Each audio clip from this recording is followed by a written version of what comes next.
अल्हम्दुलिल्लाहि रब्बिल आलमीन वस्सलातु वस्सलामु अला अशरफिल अंबियाइ वल मुरसलीन व अला आलिहि व अस्हाबिहि व मन तबिअहुम बि इहसानिन इला यौमिद्दीन अम्मा बअद फ़अऊज़ु बिल्लाहि मिनश शैतानिर रजीम बिस्मिल्लाहिर रहमानिर रहीम बराअतुम मिनल्लाहि व रसूलिहि इलल लज़ीना आहदतुम मिनल मुशरिकीन सदक़ल्लाहुल अज़ीम। सूरत तौबा कुरान करीम की 9 नंबर सूरत है और नुज़ूल के एतबार से इस सूरत का नंबर 113 है, क्योंकि ये रसूलुल्लाह सल्लल्लाहु अलैहि वसल्लम की हयात तय्यबा के उस दौर में नाजिल हुई जब आप सल्लल्लाहु अलैहि वसल्लम इस दुनिया से पर्दा फरमाने वाले थे और आपकी ज़िंदगी के आखिरी माहों साल चल रहे थे। सूरत तौबा को सूरत तौबा भी कहते हैं और सूरत बराअत भी कहते हैं। सूरत तौबा तो इसको इस वजह से कहते हैं कि इस सूरत के आखिर में चंद सहाबाए किराम का एक किस्सा नकल किया गया है कि जिनसे होने वाली एक लग़ज़िश की वजह से अल्लाह ताला ने उनकी तौबा को कबूल फरमाया था। उस मुनासिबत से इस सूरत का नाम सूरत तौबा है। और सूरह बरात इसको इस वजह से कहते हैं कि इस सूरत का पहला लफ्ज़ ही बराअतुम मिनल्लाहि व रसूली है, कि बरात कहते हैं किसी चीज़ से बेजारी का इजहार करना, अपने आप को किसी चीज़ से ला ताल्लुक़ कर लेना।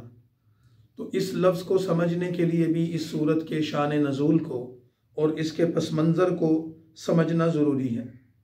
सूरत का नाम तौबा है तो उसका भी एक वाक़या है, पस मंज़र है, और अगर इस सूरत का नाम बराअत है तो तब भी इसका एक वाक़या और पस मंज़र है।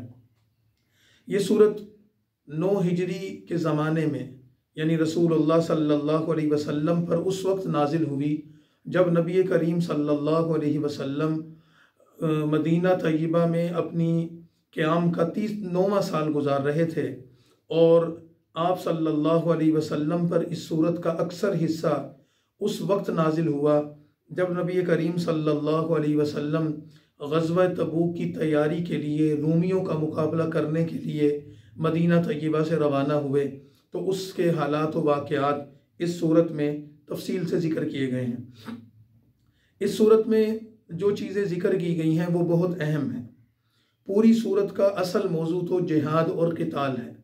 इस वजह से इस सूरत को सूरह अनफाल का ततिम्मा भी कहते हैं कि जो कल सूरत बयान हुई थी 8वीं सूरत सूरतुल अनफाल, उसमें ग़ज़वा बदर की तफसील थी, उसके जंग के हालात व वाक़यात और अहकाम ज़िक्र किए गए थे और जंग और क़िताल के हवाले से इस्लाम ने मुसलमानों की जो रहनुमाई फरमाई है उसी रहनुमाई के तसलसल में और जंग और क़िताल के क़वानीन के हवाले से बहुत सारे क़वानीन इस सूरत में भी ज़िक्र किए गए हैं।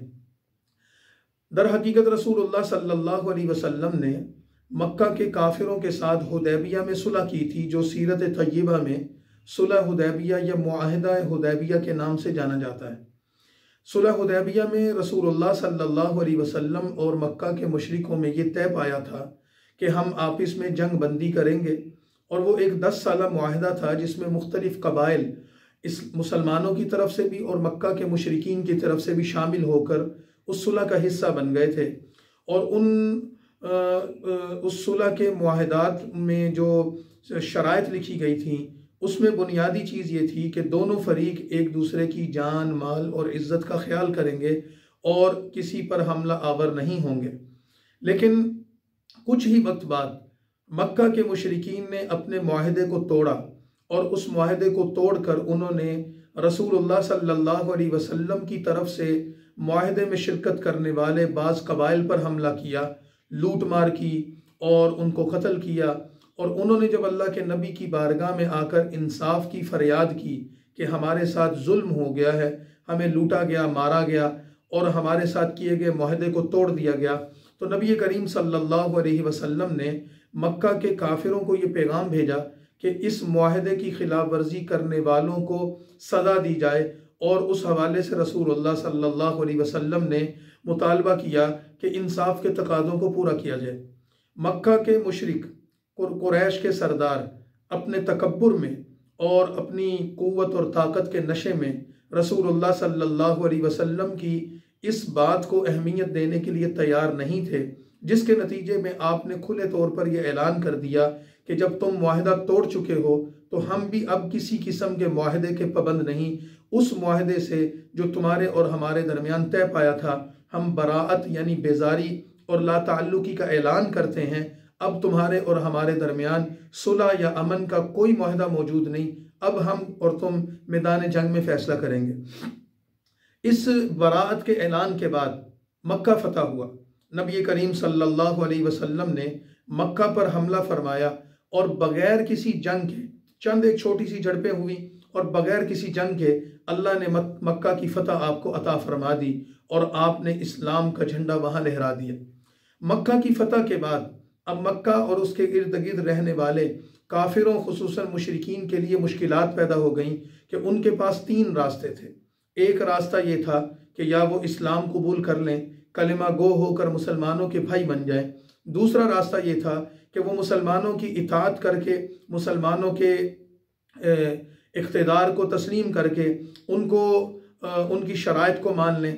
और तीसरा रास्ता ये था कि मुसलमानों के साथ जंग के लिए तैयार हो जाएं और इसके अलावा कोई ऑप्शन उनके पास मौजूद नहीं थी। इसकी तफसील अभी मैं अर्ज़ करता हूँ, लेकिन इसी दौरान रसूलुल्लाह सल्लल्लाहु अलैहि वसल्लम को पता चला कि मक्का की फ़तह के बाद दीगर कबाइल अरब तो अमन चाहते हैं और वह रसूलुल्लाह सल्लल्लाहु अलैहि वसल्लम के साथ बातचीत चाहते हैं, लेकिन बनु सकीफ़ का एक कबीला हवाज़न और उसका उसका सरदार मालिक बिन औफ, उसकी क़यादत में एक बड़ा लश्कर हुनैन के मैदान में जमा हो रहा है और वो मुसलमानों से जंग करना चाहता है। तो रसूलुल्लाह सल्लल्लाहु अलैहि वसल्लम मक्का से एक बड़ी तादाद में लश्कर लेकर हुनैन की तरफ रवाना हुए। ये बनु सकीफ़ ताइफ के इलाके का एक कबीला था और मालिक बिन औफ उसकी एक शाख हवाज़न के सरदार थे। बाद में ये मुसलमान भी हो गए। तो उन्होंने एक बड़ा लश्कर वहाँ तैयार किया। तो रसूलुल्लाह सल्लल्लाहु अलैहि वसल्लम सहाबाई कराम को लेकर वहाँ पहुँचे। तो सहाबाई कराम और काफिरों के दरमियान झड़प हुई। उस झड़प के नतीजे में इब्तिदाई तौर पर मुसलमानों को सख्त मुज़ाहमत का सामना करना पड़ा और मुसलमानों की सफ़ें भी उखड़ गईं। और उसकी वजह यह थी कि मुसलमान ये समझ रहे थे कि कल तक हमारी तादाद कम थी और हम जंगों में गालिब और फातेह बनकर आए और आज तो हमारी तादाद बहुत बड़ी है। तो हज़ूर सल्लल्लाहु अलैहि वसल्लम के साथ वो तकरीबन 14 से 18 हज़ार का लश्कर था जो वहाँ गया था। तो इस ज़ाम में या इस घमंड में कि हमारी तादाद तो बहुत ज़्यादा है, तो अल्लाह ताला ने मुसलमानों को इस पर नसीहत फरमाई और तंबीह फरमाई और इब्तिदा में उन पर ऐसा ज़ोरदार हमला हुआ कि मुसलमानों की सफ़ें टूट गईं और उनको पीछे हटना पड़ा और कई मुसलमान तो मैदान से निकल गए। तो अल्लाह ताला ने उनको तंबीह फरमाकर दोबारा उनकी नुसरत और मदद का फ़ैसला फरमाया और मुसलमानों ने जब पलट कर हमला किया तो उसके नतीजे में उनको एक बहुत बड़ी फतह हासिल हुई। इसका जिक्र इस सूरत में किया है। तो हुनैन की फतह के बाद जब मुसलमानों को ये कामयाबी और फतह हासिल हो गई तो अब मक्का और उसके इर्द गिर्द के पूरे इलाकों में हर तरफ अमन पैदा हो गया और इस्लाम गालिब आ गया और जंग के ख़तरात ख़त्म हो गए। इस वाक़या को भी इस सूरत में जिक्र किया गया है। लेकिन इसके साथ ही इस सूरत का इब्तदाई हिस्सा इस मजमून पर मुश्तमिल है कि वो लोग जो मक्का में मौजूद हैं और मुशरिक हैं, काफिर हैं, उनके साथ अब मुसलमान क्या सलूक करने वाले हैं। तो कुरान करीम में सूरह बराअत की इब्तदाई आयात में पहले रुकू में 4 तरह के लोगों का जिक्र किया गया है कि मुसलमानों को अल्लाह ताला ये हुक्म देते हैं कि आप इनके साथ ये फ़ैसला फरमाएं। नबी करीम सल्लल्लाहु अलैहि वसल्लम पर जब ये सूरत की आयात नाजिल हुई तो 9 हिजरी में हज का मौका था। तो रसूलुल्लाह सल्लल्लाहु अलैहि वसल्लम ने हज़रत अबू बकर रज़ी अल्लाह ताला अन्हु को अमीर हज बनाकर मुसलमानों के साथ भेजा और ताकि मुसलमान हज भी अदा करें और हज़रत अबू बकर उनकी अमारत और उनकी निगरानी फरमाएं। ख़ुद रसूलुल्लाह सल्लल्लाहु अलैहि वसल्लम 9 हिजरी में हज के सफ़र में शामिल नहीं थे। आपने अगले साल 10 हिजरी में हज फरमाया था। जब हज़रत अबू बकर रज़ी अल्लाह ताला अन्हु वहाँ गए तो रसूलुल्लाह सल्लल्लाहु अलैहि वसल्लम ने पीछे से हज़रत अली रज़ी अल्लाह ताला अन्हु को भेजा। तो कुरान करीम की ये आयात नाजिल हुई जो उन्होंने हज के मौके पर जाकर ये आयत पढ़कर सुना दी जो मुस्तकबिल के हवाले से मुसलमानों की पॉलिसी भी थी और कुफ़ार मक्का और कुरैश मक्का और मुशरिकीन मक्का के मुस्तकबिल के हवाले से मुसलमानों की तरफ से अहकामात भी थे।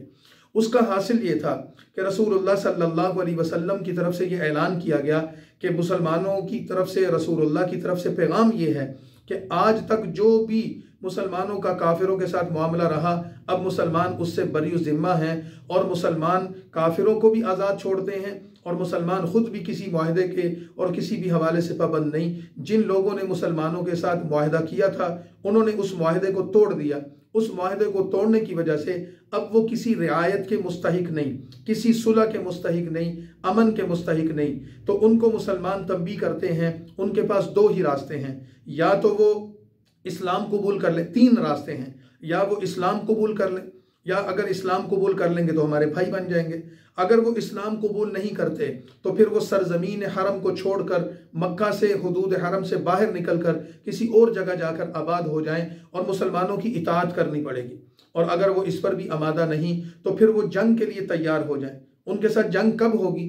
तो चूंकि हज का मौका था, हज का महीना था, तो जुल हज का महीना भी, मुहर्रम का महीना भी, ये अशूर हुर्म में शुमार होते हैं। जैसे कि सूरह तौबा में बताया जाएगा कि 4 महीने ऐसे हैं जिनकी ताज़ीम अल्लाह ताला ने अव्वल दिन से ही लाजिम करार दी है और उन महीनों में जंग करना वो जाहिलियत के दौर में भी हराम समझा जाता था। तो मुसलमानों की तरफ से ये ऐलान कर दिया गया कि जो लोग मुआहिदा तोड़कर अहद शिकनी कर चुके हैं उनके लिए मुहर्रम के आखिर तक मोहलत है। जैसे ही सफ़र का चांद निकलेगा उनकी मोहलत ख़त्म हो जाएगी और इज़्ज़त वाले हुर्मत वाले महीने गुजर जाएंगे। अगर उन्होंने इस्लाम कबूल ना किया या सरज़मीन हरम से उन्होंने कूच ना किया और वो सरज़मीन हरम से उन्होंने छोड़ी नहीं तो फिर उनके खिलाफ तलवार से फैसला किया जाएगा। दूसरा मुशरिकीन का गिरोह वो था कि जिनके साथ रसूलुल्लाह सल्लल्लाहु अलैहि वसल्लम ने मुख्तलिफ मुआहिदे कर रखे थे और उन्होंने उन मुआहिदों की पासदारी भी की थी और उन मुआहिदों को तोड़ा भी नहीं था। उसके बारे में कुरान करीम ने हुक्म दिया कि जो मुआहिदा हो चुका है और किसी ने उसकी अहद शिकनी नहीं की, अगर तो उसकी मुद्दत मुतय्यन है तो जब तक उस मुआहिदे की मुद्दत मुतय्यन है मुसलमान उस मुआहिदे की पासदारी करेंगे।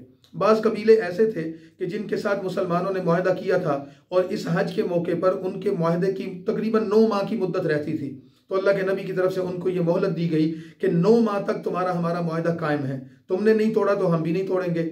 अगर तुम इस्लाम कबूल करना चाहो तो तुम्हें दावत है, नहीं तो तुम इताअत करना चाहो मुसलमानों की तब भी तुम इसके लिए तैयारी कर लो। सरजमीन हरम तुम्हें छोड़नी पड़ेगी, काफिर अब सरजमीन हरम में नहीं रह सकते और अगर तुम इन दोनों रास्तों में से कोई रास्ता इख्तियार नहीं करोगे तो 9 माह की तुम्हें मोहलत है, 9 माह के बाद तुम्हारे साथ हमारी जंग होगी। ये दूसरा गिरोह था। एक तीसरा गिरोह भी मुसलमानों का था, काफिरों का था कि जिनके साथ मुसलमानों का मुआहिदा हो चुका था और उस मुआहिदे में मुसलमानों की उनके साथ मुद्दत कोई मुतय्यन नहीं थी, बस सुलह हुई, मुआहिदा हुआ, कोई तारीख, कोई महीना, कोई सन मुतय्यन नहीं किया गया था। उनके बारे में रसूलुल्लाह सल्लल्लाहु अलैहि वसल्लम ने यह फैसला फरमाया कि इनको 4 माह की मुद्दत दी जाए और उन 4 माह की मुद्दत की तायीन करके वही बात दोहराई गई, इस्लाम कबूल कर लो, नहीं तो इस 4 माह के अंदर सरजमीन हरम को छोड़कर हमारी इताअत कबूल कर लो, नहीं तो फिर तुम्हारी हमारी जंग है। ये तीसरे गिरोह के लिए हुक्म था। एक चौथा गिरोह भी मौजूद था कि जिनके साथ मुसलमानों का कभी कोई मुआहिदा हुआ ही नहीं था, तो जब कोई मुआहिदा नहीं हुआ था तो उसमें कोई मुद्दत भी मुतय्यन नहीं थी, तो उनको भी 4 माह की मोहलत देकर यही पैगाम दिया गया। तो कुल 4 तरह के तबकात पैदा हो गए मुशरिकीन मक्का के। एक वो जिनके साथ मुसलमानों की मुआहिदा हुआ था, उन्होंने अहद शिकनी की, फौरी तौर पर उनसे मुआहिदे को ख़त्म करके मुहर्रम के आखिर तक उनको मोहलत दे दी गई। दूसरा गिरोह वो कि जिनके साथ मुआहिदा तो मौजूद था और उन्होंने मुआहिदे की अहद शिकनी भी नहीं की थी और उसकी मुद्दत भी मुतय्यन थी, उनको कहा कि जब तक मुद्दत मुतय्यन है हम और तुम उस मुद्दत के पाबंद हैं, दावत तुम्हारे लिए भी वही है। तीसरा वो करो कि जिनके और मुसलमानों के दरमियान मुआहिदा भी मौजूद था और मुद्दत भी मौजूद थी, तो रसूलुल्लाह सल्लल्लाहु अलैहि वसल्लम मुद्दत मौजूद नहीं थी तो रसूलुल्लाह सल्लल्लाहु अलैहि वसल्लम ने उनको 4 माह की मुद्दत दे दी कि इसके दरमियान तुमने अपना फैसला करना है। और चौथा और आखिरी वो गिरोह था कि जिनके मुसलमानों के दरमियान कोई मुआहिदा ही नहीं था। जब मुआहिदा नहीं था तो मुद्दत भी नहीं थी, तो आपने उनके लिए भी 4 माह की मुद्दत मुतय्यन फरमा दी। तो ये सूरत, इसका जो इब्तिदाई हिस्सा है, इन 4 गुरोहों के बारे में ये फैसला करता है कि अल्लाह और उसका रसूल इनसे बरी है, ये अपने मुआहदों को पूरा करें, मुद्दत की मुतय्यन कर दी और साथ फरमा दिया कि अब इनके लिए लाहे अमल ये है कि या मुसलमान होकर इस्लाम कबूल कर लें, और अगर वो इस्लाम कबूल नहीं करते तो इस्लाम कबूल करने की ना करने की शक्ल में इनको हरम की सरजमीन भी छोड़नी पड़ेगी, और इनको अगर ये ना छोड़ी तो फिर ज़बरदस्ती निकाला जाएगा और इनसे क़िताल किया जाएगा। इसके साथ ही कुरान करीम की सूरत में ये ऐलान कर दिया गया कि या अय्युहल्लज़ीना आमनू इन्नमल मुशरिकून नजसुन फला यक़रबुल मस्जिदल हराम बअद आमिहिम हादा, कि ये मुशरिकों को क्यों कहा जा रहा है, मुआहिदा तोड़ने वालों को या जिनसे मुआहिदा है या जिनसे मुआहिदा नहीं है, सबको इस चीज़ का पाबंद क्यों किया जा रहा है कि ज़्यादा से ज़्यादा 4 महीने के अंदर यहाँ से निकलना पड़ेगा या क़िताल होगा। क्यों कहा जा रहा है? इस वजह से इन्नमल मुशरिकून नजसुन, कि मुशरिक नापाक हैं, इनका अकीदा गंदा है, बुत परस्तों की इस सरजमीन हरब पर कोई गुंजाइश नहीं है। तो रसूलुल्लाह सल्लल्लाहु अलैहि वसल्लम ने 2 अहदाफ मुकर्रर फरमाए थे। एक हदफ ये मुकर्रर फरमाया था कि जजीरा अरब को, सरजमीन हरब को मुशरिकीन मक्का से पाक किया जाएगा, और दूसरा आपने ये फरमाया था कि जजीरा अरब को यहूद नसारा से पाक किया जाएगा। मुशरिकीन मक्का से हरम की सरजमीन को पाक करने का अमल हजूर सल्लल्लाहु अलैहि वसल्लम की इस दुनिया की मुबारक ज़िंदगी में ही, आपकी मौजूदगी में ही हो गया था, और पूरे हरम को, मक्का की सरजमीन को काफिरों और मुशरिकों से खाली करवा लिया गया था, और उनके सारे बुत मिस्मार कर दिए गए थे, और ज़माना कुफर और जाहिलियत की सारी अलामात मिटा दी गई थी। दूसरी तरफ यहूद व नसारा से जजीरा अरब को खाली करवाने की जो आपने वसीयत फरमाई थी, वो हज़रत उमर रज़ियल्लाहु ताला अन्हु के दौर में पूरी हुई। आपके ज़माने में भी इस पर कुछ अमल हुआ, लेकिन बाद में हज़रत उमर रज़ियल्लाहु ताला अन्हु के दौर में उसकी तकमील हुई। तो इस सूरत का इब्तदाई हिस्सा तो ये है।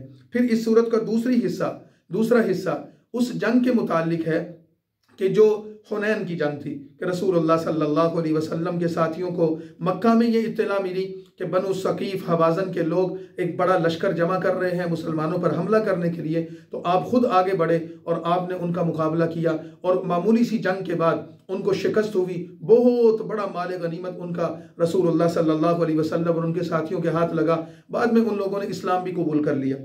तीसरी जो इस सूरत का मजमून है, जो इस सूरत की आयत नंबर 42 से फिर तफसील से शुरू होता है, वो ग़ज़वा अहज़ाब का बयान है।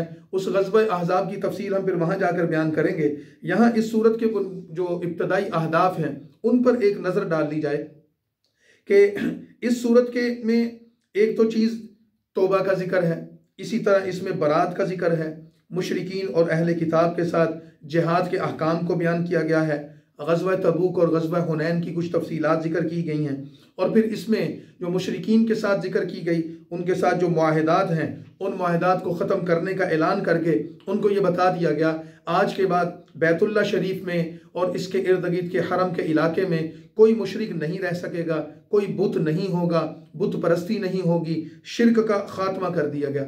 इसी तरह इस सूरत की इब्तिदा ही से मुसलमानों को ये इजाज़त भी दे दी गई कि अहले किताल से भी तुम्हें किताल करना है, और मुशरिकों से बरात का ऐलान करने के बाद अहले किताब के साथ भी किताल की इजाज़त दे दी गई। उसकी वजह क्या थी? उनका मकरो फरेब, उनकी आहद चिकनी, अहले किताब की मुनाफिकत और उनका वो झूठ और धोखाबाजी जो मुसलसल उनके जो कबाइल थे, जैसे बनु कुरैज़ा यहूदियों का कबीला था, बनु कैनका था, इसी तरह बनु नज़ीर था, ये सारे इस्लाम को, मुसलमानों को नुकसान पहुंचाने के लिए सारी तदबीरें करते थे। तो अहले किताब के साथ भी किताल और जिहाद का ऐलान किया गया। और फिर इसमें कुछ तकरीबन 20 के करीब ऐसी आयात हैं कि जिसने उनकी मुनाफकत को और उसमें उनकी जो साजिशें थी और उनकी जो फितनाबाजियाँ थी उनको बेनकाब करके उनकी असल हरकत बताई गई। और फिर अहले किताब से मुतालिक मुसलमानों को इस सूरत में यह हुक्म दिया गया कि अहले किताब में से जो लोग अल्लाह पर ईमान नहीं लाते, आखिरत पर ईमान नहीं रखते और उन चीज़ों को हराम समझते हैं जो अल्लाह और उसके रसूल और ना उन चीज़ों को हराम समझते हैं जो अल्लाह और उसके रसूल सल्लल्लाहु अलैहि वसल्लम ने हराम की हैं, और ना ही वो इस दीन इस्लाम, दीन हक़ को कबूल करते हैं, तो इनसे अब तुम्हें जंग करनी है, और उस वक्त तक जंग करनी है जब तक कि वो ज़लील व ख्वार होकर इस सरजमीन से नहीं निकल जाते। ये अहदाफ मुकर्रर कर दिए गए। तो इस सूरत का जो एक मुस्तकिल हिस्सा है वो बहुत अहमियत का हामिल है। ग़ज़वा तबूक के बयान में एक जमात मुसलमानों के दरमियान ऐसी मौजूद थी जिन्होंने कलमा तो पढ़ रखा था लेकिन दिल से मुसलमान नहीं हुए थे। उन्होंने इस्लाम का पर्दा अपने ऊपर डाल रखा था, लिबादा ओढ़ रखा था, लेकिन दिल से इस्लाम को कबूल नहीं किया था, और वो मुनाफिकीन की जमात थी। ग़ज़वा तबूक ने जो जिसका जिक्र इस सूरत में आ रहा है तफसील के साथ, उसने मुनाफिकीन को बेनकाब कर दिया था। उनके किरदार, उनके अखलाक और उनके ईमान का और उनकी मुनाफकत और झूठ और धोखे और फरेब का पर्दा चाक कर दिया था।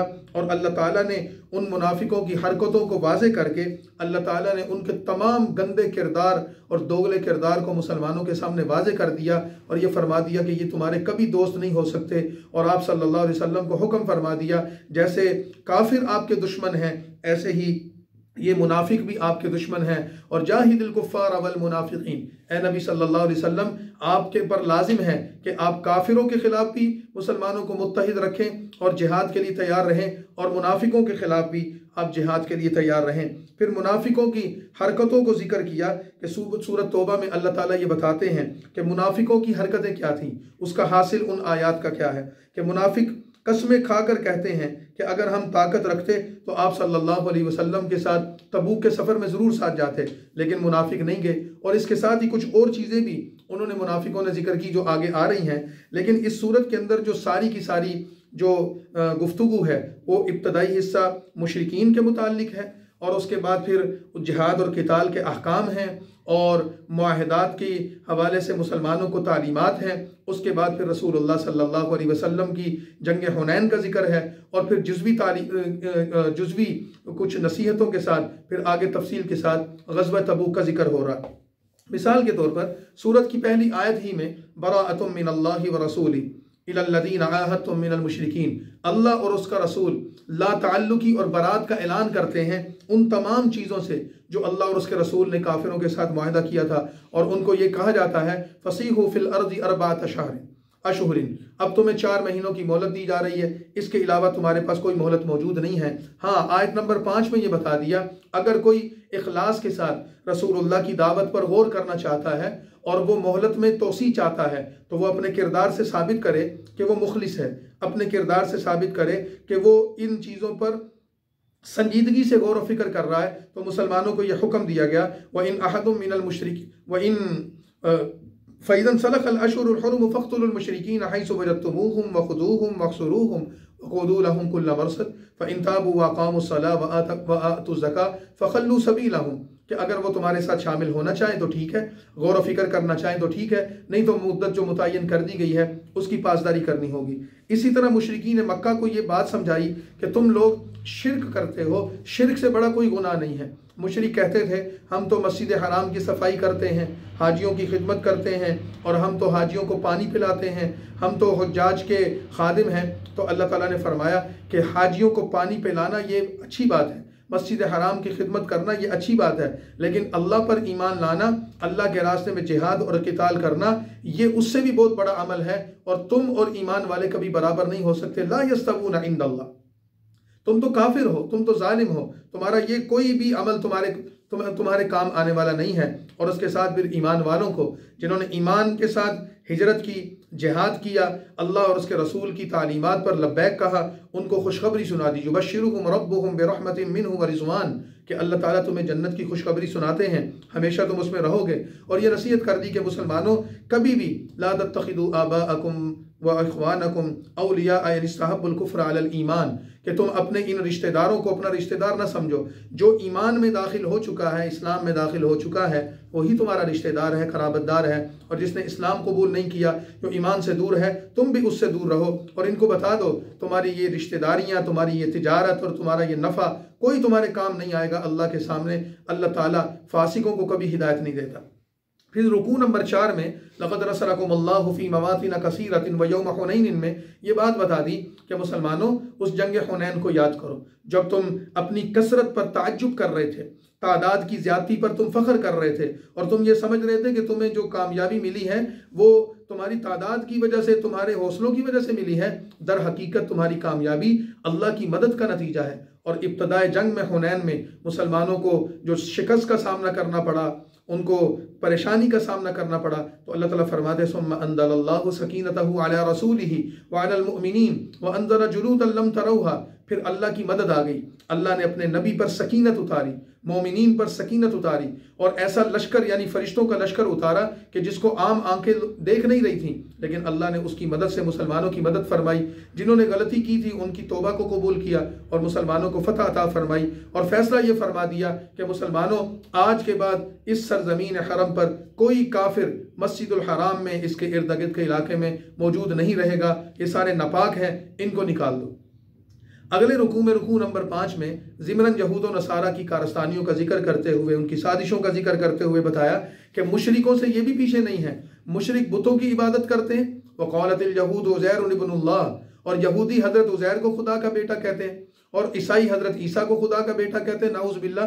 तो ये भी शिर्क में मुब्तला हो चुके हैं, ये भी उनसे पीछे नहीं हैं, ये भी तुम्हारे दुश्मन हैं। तो अल्लाह ताला इनको भी हिदायत की दावत देता है, अगर ये कबूल कर ले तो ठीक है, वरना तो खुदा वहदहू ला शरीक है। उसने जो इस्लाम का और हिदायत का नूर, जो चराग जो जलाया है, ये अपनी फूंकों से उसको बुझा नहीं सकेंगे। रसूलुल्लाह सल्लल्लाहु अलैहि वसल्लम जो आखिरी हादी, आखिरी रहनुमा, आखिरी नबी, पैगंबर और रसूल बनकर आए हैं, उनको तो दुनिया में भेजने का मकसद ही ये है, लियुज़हिरहू अलद्दीन कुल्ली, ताकि वो अल्लाह के दीन को इस दुनिया पे गालिब कर दें। ये कभी भी उसका रास्ता नहीं रोक सकेंगे।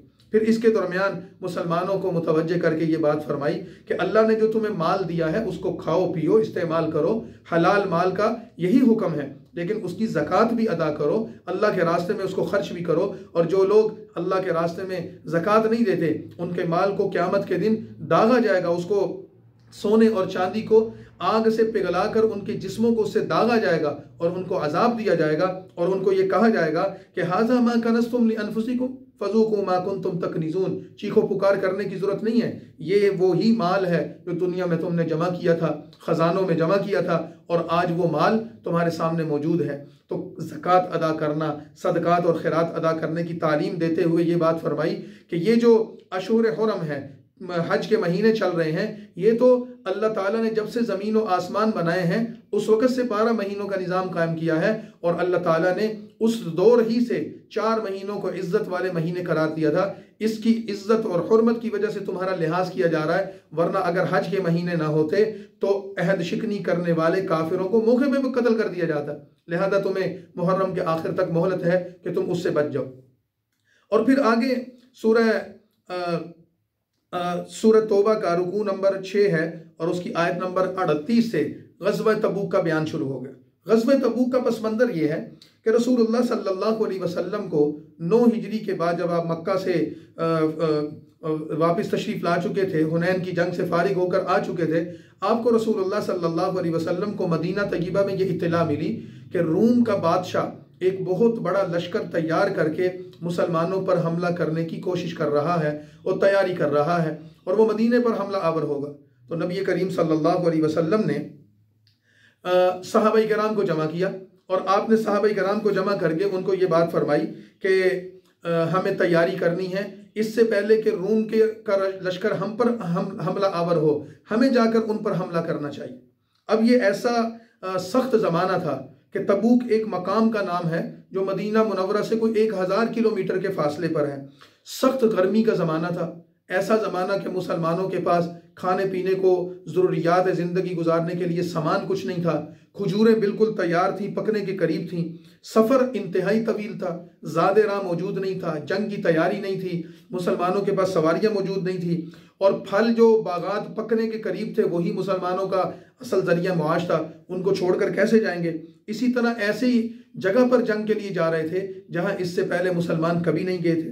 फिर मुकाबले पर उस ज़माने की एक सुपर पावर थी जिसका कोई 1 लाख के करीब लश्कर था, जिसकी इत्तला मिली थी कि उन्होंने इतना बड़ा लश्कर तैयार किया। तो मुख्तसर ये कि ये मौसम के एतबार से, सफ़र के एतबार से, जंग के हालात के एतबार से, दुश्मन की तैयारियों के एतबार से, हर एतबार से मुसलमानों पर बहुत बड़ी इब्तिला, बहुत बड़ा इम्तिहान और बहुत बड़ा मुसलमानों पर एक मुसीबत का उनको सामना करना पड़ रहा था। और वो मुसलमान सिद्क़ दिल के साथ उसके लिए तैयार हुए और इस जंग ने फिर मुसलमानों और काफिरों के दरमियान वाज़ेह फ़र्क कर दिया। रसूलुल्लाह सल्लल्लाहु अलैहि वसल्लम ने जब तैयारी का हुक्म दिया तो मुसलमानों ने आपकी आवाज़ पर लब्बैक कहा। उन्होंने ना अपने बागात की परवाह की, ना उन्होंने मौसम की सख्ती को देखा, ना उन्होंने सफ़र की तवालत को देखा, ना दुश्मन की हैबत को देखा, बल्कि वो अल्लाह और उसके रसूल के लिए जंग करने के लिए तैयार हो गए। नबी करीम सल्लल्लाहु अलैहि वसल्लम 30,000 का लश्कर जर्रार लेकर मदीना से निकले और एक लंबा सफ़र करके आप वहाँ तबूक के मकाम पर पहुँचे। तो जब आप वहाँ से पहुँचे तो जब रूम के बादशाह को ये इत्तला मिली कि मुसलमानों का लश्कर तो हम पर हमला करने के लिए आ गया है, तो वो इससे इतने मरूब हुए, जंग की नौबत ही नहीं आई और वो मैदान छोड़कर भाग गए और मुसलमान बगैर जंग किए एक फतहमंद होकर वापस आ गए। ये रसूलुल्लाह सल्लल्लाहु अलैहि वसल्लम की बरकत थी, मुसलमानों का इखलास और जज्बा था और अल्लाह की सबसे बढ़कर उनके साथ मदद और नुसरत थी कि मुसलमान उस इम्तिहान में कामयाब रहे। अब जब मुसलमान वापस आए तो इसमें यह हुआ था कि कुछ लोग इस जंग में साथ शामिल नहीं हो सके थे। वो दो तरह के लोग थे। एक तो बड़ी तादाद उन लोगों की थी जो मुनाफिकीन थे, उन्होंने इस जंग में शिरकत नहीं की थी, और एक वो लोग थे जो सच्चे और मुखलिस मुसलमान थे और वो अपने उज़र की वजह से या सुस्ती और काहली की वजह से जंग में शिरकत करने से रह गए थे। मिसाल के तौर पर सबसे पहले कुरान करीम ने तफसील के साथ, ये जो 10वां पारा है सूरत तौबा का दरमियान का हिस्सा है, इसमें तफसील के साथ आयत नंबर 45 से लेके फिर 10वें पारे के इख्तिताम पर मुनाफिकीन के हालात को जिक्र किया है। उसका हासिल कलाम क्या है? मिसाल के तौर पर अल्लाह ताला फरमाते हैं रसूलुल्लाह सल्लल्लाहु अलैहि वसल्लम को कि ये मुनाफिक तुम्हारे साथी नहीं हैं, अगर तुम्हारे साथी होते तो जंग में तुम्हारे साथ ज़रूर जाते। क्यों? कि ये आपके सामने आकर उज़र पेश कर रहे हैं। क्या कहते हैं कि हमारे पास तो ताकत ही नहीं है, अगर हम में हिम्मत होती तो हम आपके साथ जंग में ज़रूर शिरकत करते। ये झूठ बोल रहे हैं। चुनांचे ऐसा ही हुआ कि रसूलुल्लाह सल्लल्लाहु अलैहि वसल्लम ने देखा उनके पास सलाहियत मौजूद थी, हिम्मत मौजूद थी, लेकिन फिर भी जाने से मुनकिर हुए। इसी तरह मुनाफिकों पे आप सल्लल्लाहु अलैहि वसल्लम को फरमाया गया कि इन मुनाफिकों का जिहाद में ना जाना ही आपके लिए बेहतर था। अगर वो शिरकत करते भी तो ये मुसलमानों के दरमियान फितना और फसाद ही बर्पा करते, इसके अलावा इन्होंने कुछ नहीं करना था। इसी तरह मिसाल के तौर पर आयत नंबर 49 में ये बात फरमाई गई कि मुनाफिक अजीबो गरीब हीले बहाने ढूंढ रहे थे। मिसाल के तौर पर उनका एक जद बिन कैस नाम का मुनाफिक था, वो हुजूर की खिदमत में आया और कहने लगा कि जंग पर तो जाना चाहता हूँ लेकिन मैं बड़ा कमज़ोर आदमी हूँ, रूमियों की औरतें खूबसूरत हैं और मैं डरता हूं कि मैं उनको देखकर अपना ईमान खराब कर बैठूंगा, तो आप मुझे इजाजत दे दें। तो आप सल्लल्लाहु अलैहि वसल्लम ने फरमाया जैसे तुम्हारी मर्जी। इनके दिलों में मुसलमानों के लिए बुग़्ज़ और हसद के सिवा कुछ नहीं, इस वजह से ये जंग में शरीक नहीं हुए कि मुसलमान जाएं, लड़ें, मरें, हमें क्या, हमें तो इससे फ़र्क नहीं पड़ता। इसी तरह अगर मुसलमानों को फतह हासिल हो या माल गनीमत हासिल हो तो ये परेशान हो जाते हैं कि अच्छा मुसलमानों को जंग में फतह भी हुई, माल गनीमत भी हासिल हुआ। और अगर मुसलमानों पर कोई मुसीबत या परेशानी आ जाती है तो ये खुश होते हैं। और फिर इसके अलावा ये मुसलमानों को कसमें खाकर ये यकीन दिलाते हैं कि मुसलमानों हम तुम में से ही हैं, हालांकि हकीकत में वो मुसलमानों के साथ दिली हमदर्दी नहीं रखते, ताल्लुक़ नहीं रखते। इसी तरह कुरान करीम ने 7वीं चीज़ इनके बारे में ये बताई कि इनकी नज़र मुसलमानों के आमाल पर नहीं है, आखिरत पर नहीं है, बल्कि इनकी नज़रें तो मुसलमानों के माल पर हैं। जब इनको अल्लाह के नबी से, मुसलमानों से माल मिलता है तो खुश हो जाते हैं, और अगर इनको माल नहीं मिलता तो नाउज़ बिल्लाह ये हुजूर पर भी इतराज़ात करते हैं, रसूलुल्लाह की तकसीम पर सवाल उठाते हैं। इसी तरह रसूलुल्लाह सल्लल्लाहु अलैहि वसल्लम के बारे में फरमाया कि आप सल्लल्लाहु अलैहि वसल्लम चूँकि नरम मिजाज हैं, आपके सामने जब ये अपने आज़ार पेश करते हैं आप इनकी बात को सुन लेते हैं, जो ये कहते हैं आप मान लेते हैं, क्योंकि आप तो नरम दिल हैं। तो ये आपके इस अमल पर भी आपका नाउज़ बिल्लाह मजाक उड़ाकर कहते हैं कि हुजूर सल्लल्लाहु अलैहि वसल्लम तो कानों के कच्चे हैं, जो बात भी इनसे कोई की जाए वो सुन लेते हैं। फरमाया आप सल्लल्लाहु अलैहि वसल्लम की ज़िंदगी में इन्हें मुस्तकिल ये खदशा लगा रहता था कि कहीं कोई ऐसी सूरत नाजिल ना हो जाए जो हमारे दिल के हाल को लोगों के सामने बयान कर दे। लेकिन आज अल्लाह ताला ने इनके सारे करतूत खोल दिए। ये लोगों को नेकी से रोकते हैं, बुराई की तरफ आमादा करते हैं, बुखल करते हैं, फितना और फसाद करते हैं। माजी में ये काफिर थे, आज बज़ाहिर कलमा गो हैं, लेकिन इनका दिल अभी भी कुफर से में डूबा हुआ है। इनके दिल में इस्लाम दाखिल नहीं हुआ, अल्लाह की मोहब्बत दाखिल नहीं हुई, मुसलमानों की अखुवत दाखिल नहीं हुई, बल्कि इनके दिल आज भी नाफरमानी और गुनाहों से भरे हुए हैं। तो इन तमाम चीज़ों को जिक्र करके मुनाफिकों के बारे में अल्लाह के रसूल सल्लल्लाहु अलैहि वसल्लम को फरमाया कि आप सल्लल्लाहु अलैहि वसल्लम इन मुनाफिकों को काफिरों से अलग ना समझे और आप सल्लल्लाहु अलैहि वसल्लम इनको मुसलमानों का हिस्सा शुमार ना करें, बल्कि इस पारे के आखिर में ये बात फरमा दी कि इन मुनाफिकों के बारे में आपको तौबा इस्तिग़फ़ार करने की भी ज़रूरत नहीं, इनकी सिफारिश करने की भी ज़रूरत नहीं, इस वजह से कि अगर आप सल्लल्लाहु अलैहि वसल्लम इनकी 70 मरतबा भी अल्लाह की बारगाह में इस्तिग़फ़ार करके तौबा की और सिफारिश करेंगे, अल्लाह इनकी इस्तिग़फ़ार को कबूल नहीं करेगा, आपके इस्तिग़फ़ार को कबूल नहीं करेगा। आप 70 मरतबा भी इनके लिए दुआए मग़फ़िरत करें तो अल्लाह आपकी दुआए मग़फ़िरत भी इनके हक़ में कबूल नहीं करेगा। ये इतने बदतरीन लोग हैं। और यहाँ तक फरमा दिया कि ए नबी सल्लल्लाहु अलैहि वसल्लम, आइंदा के बाद ये मुनाफिक जिनका गंदा किरदार सामने आ चुका है, जिनकी गंदी ज़िंदगी के आमाल सामने आ चुके हैं, ये कभी भी मुसलमानों की जमात का हिस्सा नहीं है, ये कभी भी मुखलिस और हमदर्द नहीं हो सकते। इनकी सज़ा ये है, आइंदा के बाद इन मुनाफिकों में से कोई मर जाए तो आप सल्लल्लाहु अलैहि वसल्लम उसका जनाजा भी नहीं पढ़ाएंगे। ये बात रसूलुल्लाह सल्लल्लाहु अलैहि वसल्लम को फरमाकर 10वें पारे की तकमील की। फिर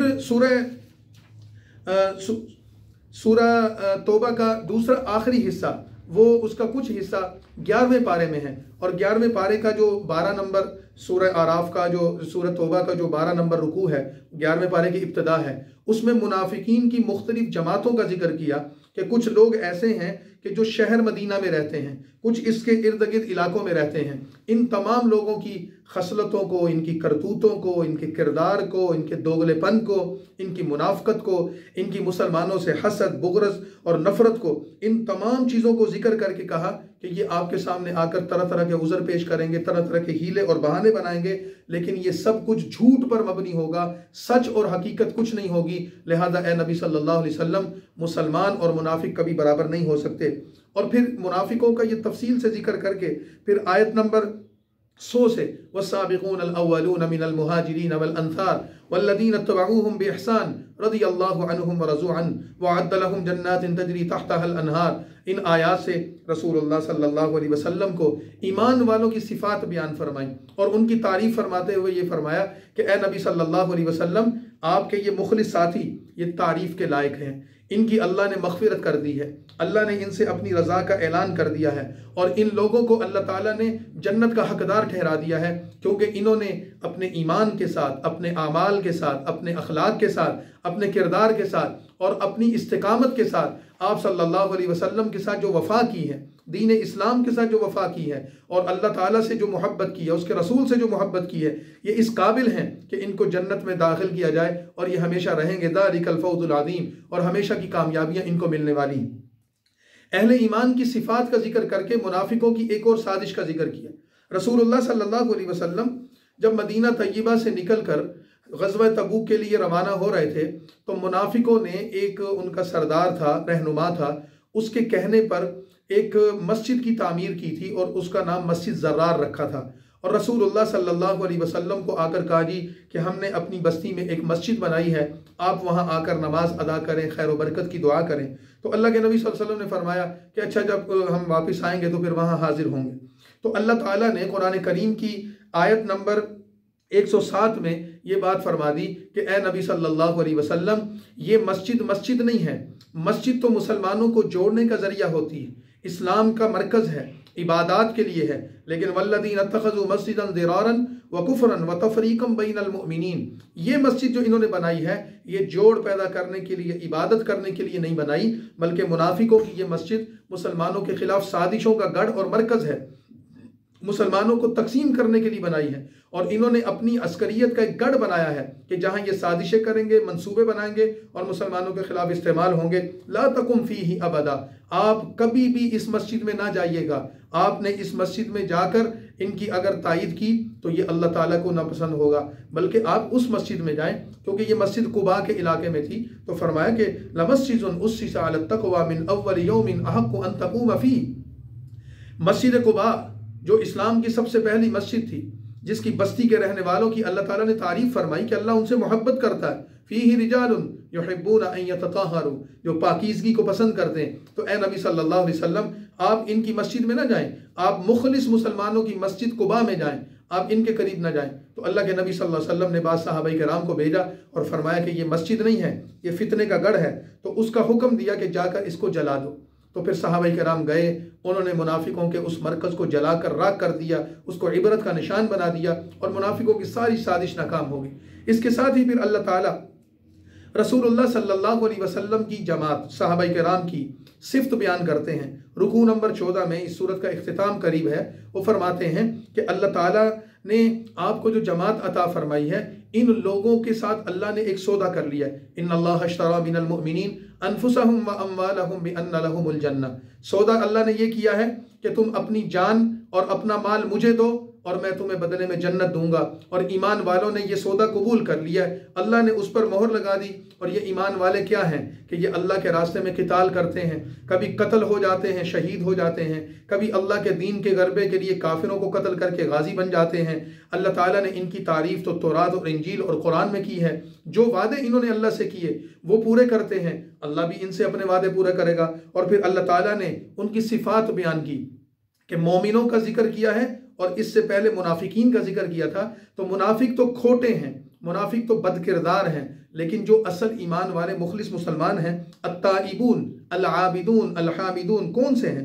तौबा करने वाले, इबादत करने वाले, हम्द करने वाले, रोज़ा रखने वाले, रुकू करने वाले, सजदा करने वाले, नेकी की कामों का हुक्म देने वाले, बुराई से लोगों को रोकने वाले और अल्लाह ताला की हुदूद की हिफाजत करने वाले। ये 9 सिफात एक ही आयत में जिक्र करके ये बात फरमा दी, ईमान वाला इन सिफात का हामिल होगा और मुनाफिकों में से एक भी इनके अंदर नहीं पाई जाती, लिहाजा वो कैसे मुखलिस होगी। और फिर मुनाफिकीन की बख्शिश और मगफिरत की, जैसे पहले अर्ज किया कि रसूलुल्लाह सल्लल्लाहु अलैहि वसल्लम को मना कर दिया गया कि उनकी बख्शिश या मगफिरत की दुआ नहीं करनी, तो ये फरमा दिया कि ये पहली दफ़ा हुक्म नहीं आया। अल्लाह ताला ने इससे पहले हज़रत इब्राहीम अलैहिस्सलातु वस्सलाम को भी ये बता दिया था कि आपने किसी काफिर के लिए दुआ नहीं करनी। इब्राहीम अलैहिस्सलाम ने अपने वालिद आज़र के लिए दुआए मगफिरत की थी, तो अल्लाह ताला ने फरमाया कि वमा कान इस्तिग़फ़ारु इब्राहीम लि अबी, कि इब्राहीम को अपने वालिद के लिए दुआए मगफिरत करने की ज़रूरत नहीं थी, ये मुनासिब नहीं था, इसलिए कि उनका बाप कुफर पर मरा था और काफिर के लिए दुआए मगफिरत नहीं होती।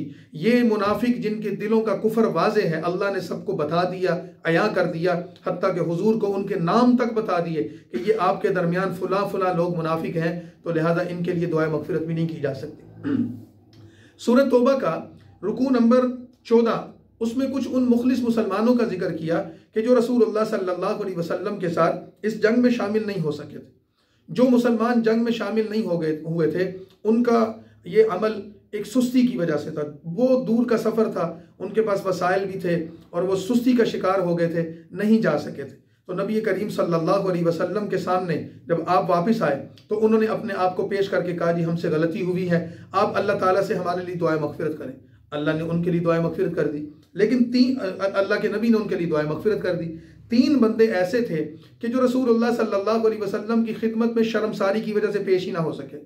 उनमें एक काब बिन मालिक थे, एक हिलाल बिन उमैया थे और एक मरारा बिन रबी रज़ी अल्लाहु अन्हुम।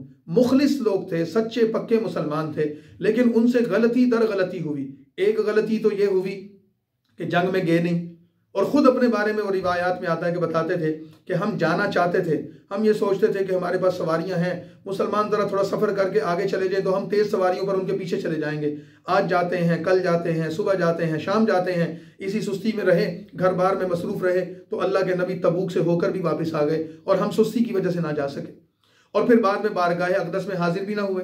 तो रसूलुल्लाह सल्लल्लाहु अलैहि वसल्लम ने उनके बाइकाट करने का हुक्म दिया कि जब तक अल्लाह इनके बारे में कोई फैसला नहीं करता उस वक़्त तक मुसलमान इनसे मुआशी बाइकाट कर दें। उनकी बीवियाँ उनको छोड़ गई, उनके ख़ानदान ने उनको छोड़ दिया, मुसलमानों ने उनसे सलाम दुआ कता ताल्लुकी कर दी, सलाम दुआ ख़त्म कर दी, लेन देन ख़त्म कर दिए। 50 दिन तक ये बाइकाट जारी रहा और वो खुद फरमाते हैं कि हमारी हालत ये थी कि हम जिंदा ऐसे थे लेकिन मुर्दों की तरह हो चुके थे।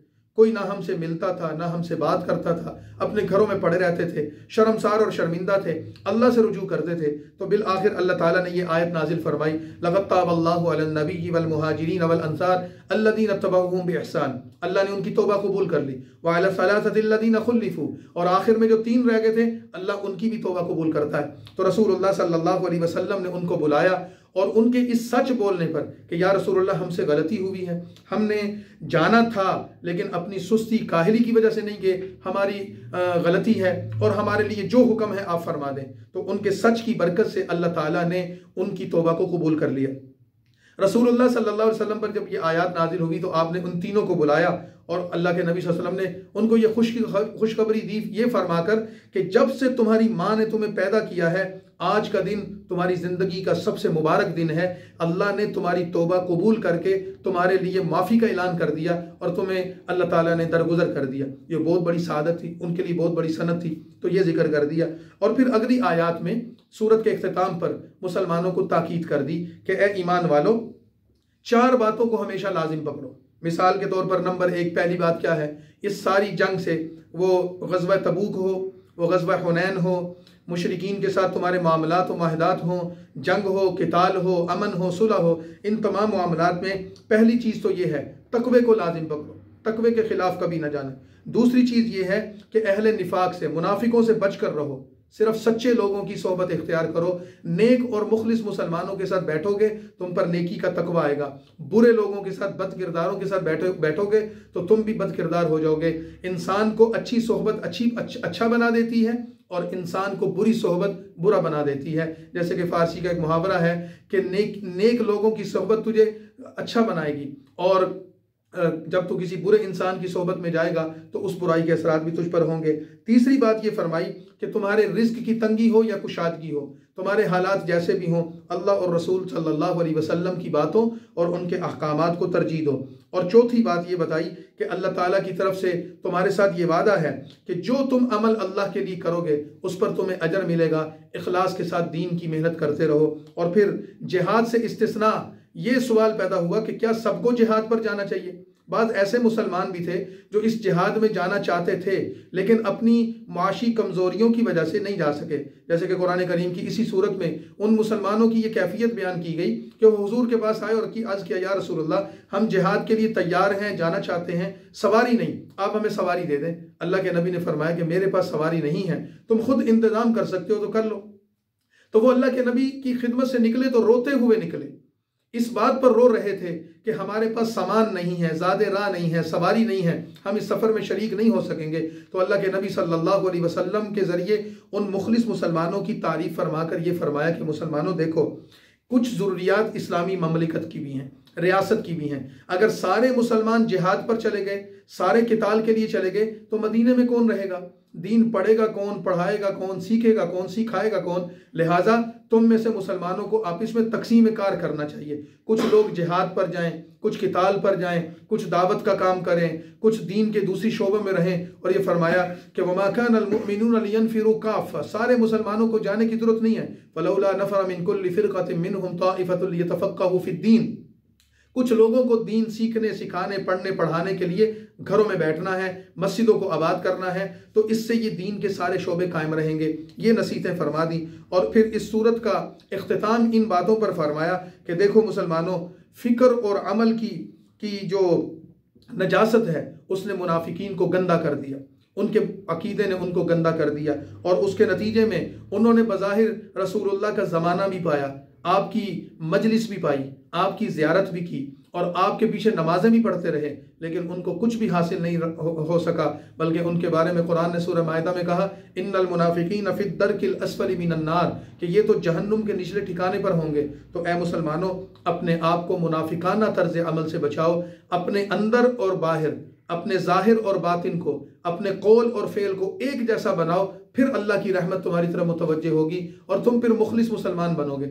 और आखिरी आयत में रसूलुल्लाह सल्लल्लाहु अलैहि वसल्लम की ज़ात अक़दस के बारे में ये फरमाकर कि देखो, लक़द जाअकुम रसूलुम मिन अनफुसिकुम अज़ीज़ुन अलैहि मा अनित्तुम हरीसुन अलैकुम बिल मुमिनीन रऊफ़ुर रहीम, कितना बड़ा आलीशान पैगम्बर तुम्हारे दरमियान मौजूद है जो तुम्हारे नेकी के कामों में तुम्हारे साथ हिस्स करता है कि तुम नेकी के कामों में आगे बढ़ो। और अल्लाह ताला ने उस पैगम्बर को अपनी सिफ़ात अता की हैं। अल्लाह की ज़ात रऊफ़ है तो ये पैगम्बर भी रऊफ़ है, अल्लाह की ज़ात रहीम है तो ये पैगम्बर भी रहीम है। अल्लाह ताला के अपने अस्माए हसना में से अल्लाह ताला ने रसूलुल्लाह सल्लल्लाहु अलैहि वसल्लम को 2 नाम अता फरमाए कि आप रऊफ़ भी हैं और आप रहीम भी हैं, यानी इस पूरी इंसानियत के हक़ में आप बेहद शफ़ीक और मेहरबान हैं। तो उस परवरदिगार ने जो एक अजीम पैगम्बर तुम्हें अता फरमाया है, इस अजीम पैगंबर की इताअत करो, इससे मोहब्बत करो, इसके साथ अपने ताल्लुक़ को मजबूत रखो। और फिर ये कहकर इस सूरत को ख़त्म फरमा दिया कि ला इलाहा इल्लाहु, अल्लाह ताला ने जिस पैगंबर को भेजा है, जिस अल्लाह ने तुम्हें हुनैन में फ़तह अता फरमाई, तबूक में फ़तह अता फरमाई, मक्का में फ़तह अता फरमाई और कुफ़र और इस्लाम को ख़त्म फरमा कर तुम्हारा गलबा फरमा दिया, वो अल्लाह एक वहदहू ला शरीक है। और उस पर ही तवक्कुल रखो, उसी पर ही भरोसा करो, क्योंकि अर्श अजीम का मालिक वो अल्लाह है। इस पर सूरत तौबा अल्हम्दुलिल्लाह मुकम्मल हो गई। अगली सूरत सूरह यूनुस है, इंशाअल्लाह फिर कल उसको बयान करेंगे।